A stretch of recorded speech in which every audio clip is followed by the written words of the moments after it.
প্রথমে এঁচোড় আর আলুটাকে সেদ্ধ করে নিলাম, জল ঝরিয়ে তারপরে পেঁয়াজটা কুচিয়ে নিয়েছি। এবার আদা পেস্ট করেছি আর রসুন পেস্ট করেছি। কড়াইতে তেল দিয়েছি, তেলটা গরম হয়ে গেছে। এবার তার মধ্যে তেজপাতা, শুকনো লঙ্কা, গোটা এলাচ, দারচিনি, লবঙ্গ দিয়ে আর গোটা জিরে দেওয়ার পরে এরপরে পেঁয়াজগুলো দিয়ে দিলাম।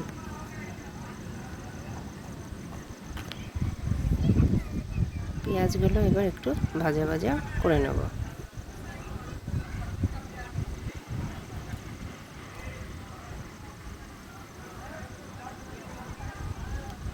পেঁয়াজগুলোতে একটুখানি নুন অ্যাড করছি আর একটু হলুদ।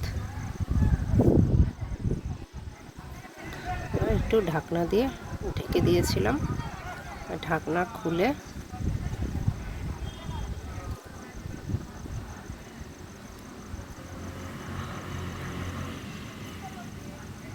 এতে একটু টমেটো কুচিয়ে দিয়ে দিলাম।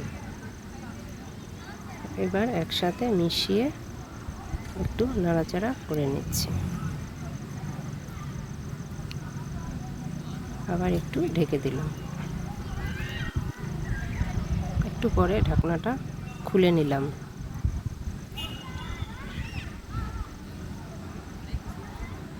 এবার রসুন বাটা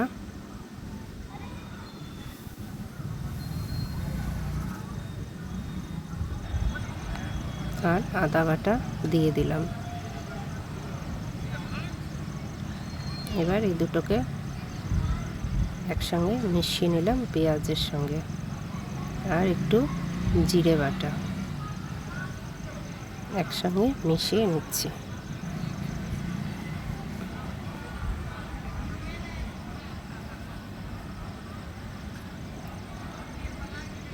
এবার একটু শুকনো লঙ্কার গুঁড়ো অ্যাড করছি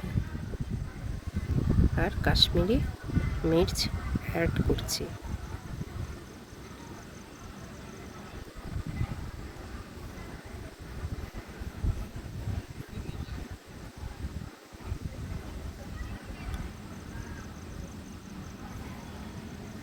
এবার মশলাটাকে একটু ভালো করে নাড়াচাড়া করে নিচ্ছি।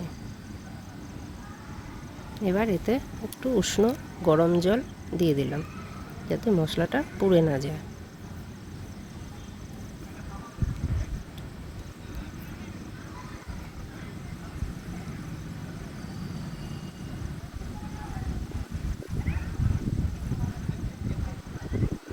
আর একটু হলুদ অ্যাড করলাম।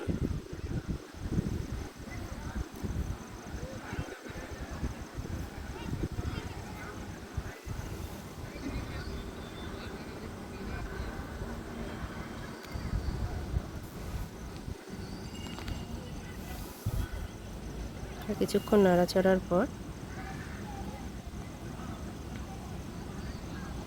তেল ছাড়তে শুরু করেছে।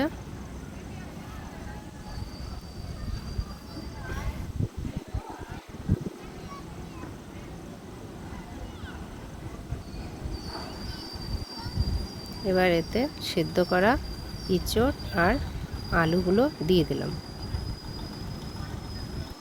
দিয়ে একসাথে মিশিয়ে নিচ্ছি। আলু এঁচোড় আলাদা করে ভেজেও দেওয়া যায় সেদ্ধ করার পর, তো আমি আজকে সেদ্ধই করে দিয়ে দিলাম, আলাদা করে ভাজিনি।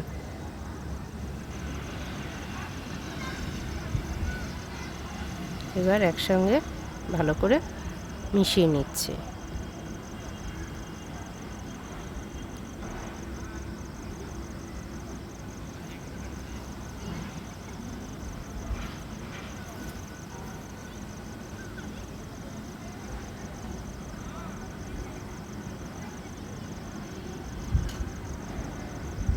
একটু ঢাকনা দিয়ে ঢেকে দিলাম।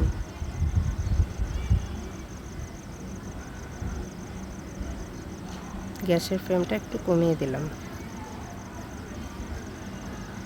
আর এখানে একটু গরম জল বসিয়েছি। ঢাকনা খুলে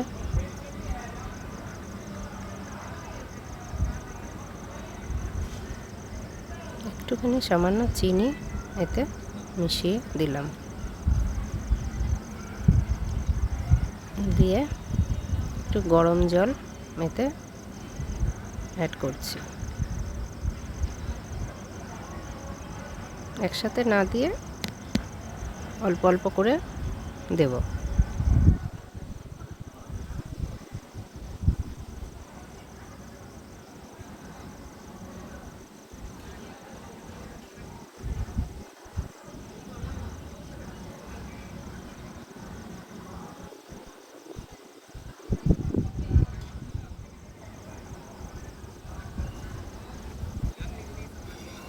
আর একটু গরম জল দিয়ে দিলাম।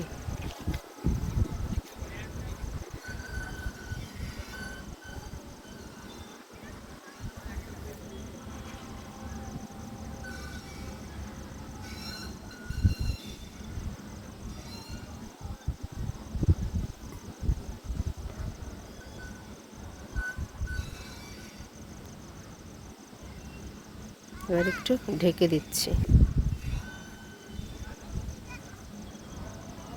দেখুন এবার ফুটতে শুরু করেছে। ঢাকনাটা তুলে নিলাম।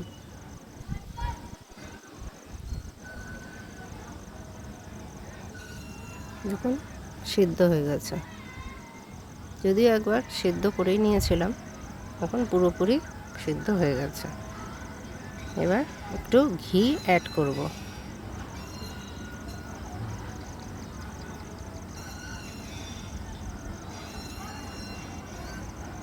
এক চামচ ঘি এতে অ্যাড করলাম, আর একটু গরম মশলা গুঁড়ো।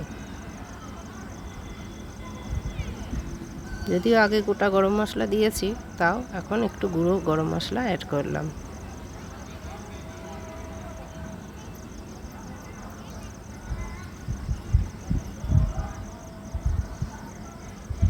রেডি হয়ে গেছে। এবার এতে আমরা গরম মশলার গন্ধটার জন্য একটু ঢেকে দিয়েছি।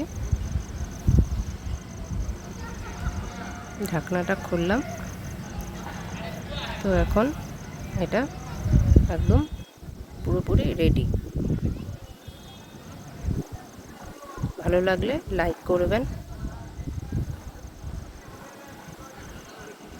তরকারিটা এবার ঢেলে নিয়েছি। Tata, bye bye.